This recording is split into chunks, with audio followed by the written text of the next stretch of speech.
Hey, epic explosions, what's up? It's the Culture Detective here investigating your favorite TV shows, and today I'm going to be doing a quick review on the first half of Better Call Saul Season 6. Now, it's been, I think, 2 years, or I think over 2 years since Better Call Saul has released their last season, which is Season 5. Yes, it's been over 2 years, slightly over 2 years. And so, yeah, it's been a while, and the hype is real, especially given that even though Breaking Bad has been over for many years already, there are still tons of Breaking Bad memes on Twitter and Instagram, and everywhere I go on the internet, there are always Breaking Bad memes, which is cool because Breaking Bad is one of my favorite TV shows of all times, and Breaking Bad is also the first TV show I've ever watched from episode 1 to the series finale. And in fact, it is the first TV show I've ever reviewed on this channel. So as you can tell, I'm a huge fan. Now, Better Call Saul basically sees Vince Gilligan and his team going even further down this road. Not only did he and his team perfect their art style and make this style even more profound, but also make the story even more psychological. So instead of the crazy explosions and gunshots and deaths and drugs of Breaking Bad, in Better Call Saul, we have the backstory of Saul Goodman, aka Jimmy McGill, brilliantly played by Bob Odenkirk. And half of the show of Better Call Saul is law and all kinds of tricks that Jimmy basically pulls out of his sleeves to do something shady. And half of the show of Better Call Saul is the backstory of Mike and Gus Fring, who are part of the Gus Fring clan in the three clans of gangs under Don Eladio. The other two clans are, of course, the Salamancas and Bolsa. And the Salamancas are basically the antagonists of Gus Fring. We have Tuco, we have the Killer Twins, we have Hector Salamanca, and the big baddie of Better Call Saul turns out to be Lalo Salamanca. So Gus Fring essentially hired a spy, an imposter, if you will, Nacho Varga, who pretended to be on the Salamanca side, but really is secretly working for Gus. And that's basically where season 6 is at. Now I'm gonna try my best not to spoil some of the major plot points in season 6, but just like the final season of Breaking Bad, the final season for Better Call Saul will be split in half. It'll be split into part 1 and part 2. So season 6 part 1 is aired from April 18th till last night 9 p.m. That was the last Better Call Saul episode, and it will resume mid-July, I believe.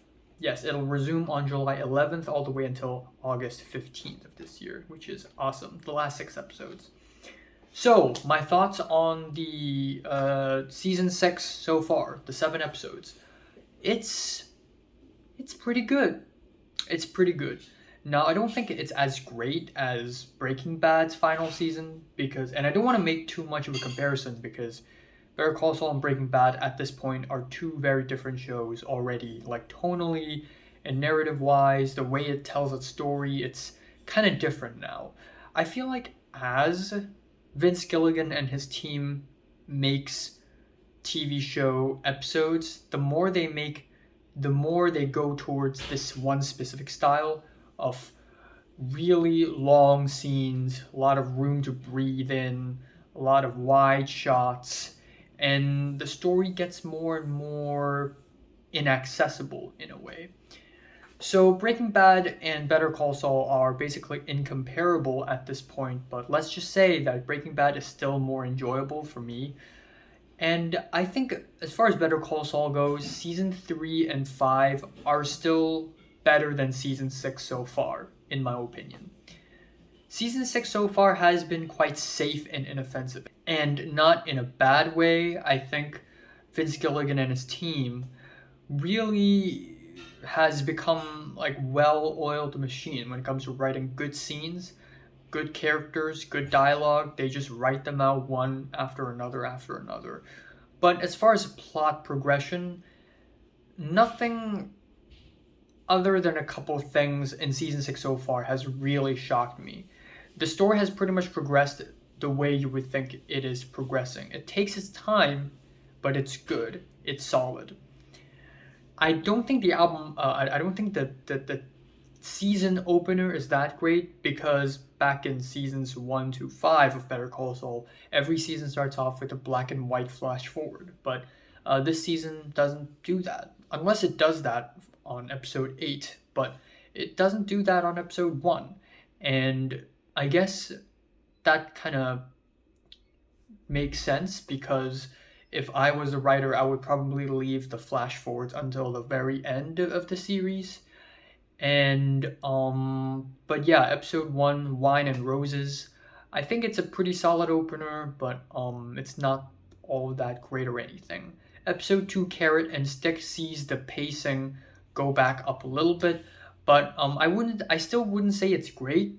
I'd say it has some amazing scenes, but I wouldn't say it's fantastic or anything. We have episode 3, Rock and Hard Place, which is shocking, given what happened at the end. That's amazing, you know. The writers team of Better Call Saul really, really knows how to write an intense climactic scene for an episode. They nailed the episode 3 ending scene. They also nailed the episode 7 ending scene, which I'm going to get to a little bit later, but Rock and Hard Place is pretty good.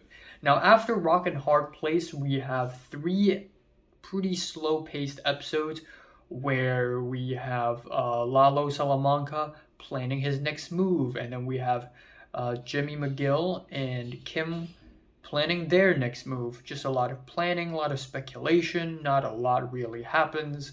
And then we have, of course, episode 7, Plan and Execution, which I just finished watching like 20 minutes ago, and or actually like 15 minutes ago. And what can I say? It is amazing. I was gonna study for my Spanish test, which will happen in a few hours. But instead of doing that, I'm watching Better Call Saul. And it's great. It's a great episode for both storylines, where Jimmy and Kim are trying to deal with Howard Hamlin, and for the other storyline where Gus and Mike are trying to deal with Lalo. For both of the storylines, something also happens, and it's shocking. It really is. Now, I think overall the story is really well done. It's well written, really well acted. I think Rhea Seehorn is amazing as Kim Wexler. Once again, I think during seasons 2-ish, Kim's characters start to feel kind of bland, and the writers did an amazing job in making her character more interesting. And same goes for Howard, whose character journey isn't really all that much, but I think what they did with Howard is bold and ambitious.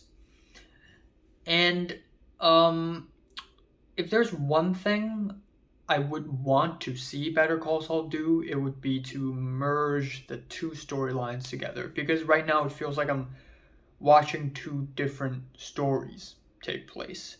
I mean, there are some connections in between, but overall, we have the cartel side of the story, and then we have the Jimmy side of the story. And these 2 stories don't necessarily go into each other all that well, and I hope there's more of that in the last 6 episodes. And I feel like there will be more of that if you have seen the last scene in episode 7, which is shocking, by the way. So, yeah, you know, these are my thoughts. I'm not really going to give this a score because it's not over yet, but I'd say so far it's a decent 8. Decent 8 out of 10. Yeah, looking forward to Better Call Saul's finale. So, have you watched Better Call Saul Season 6 first half from 1 to 10 numbers? Just rate it, like it, and subscribe if you want more. And thanks for watching.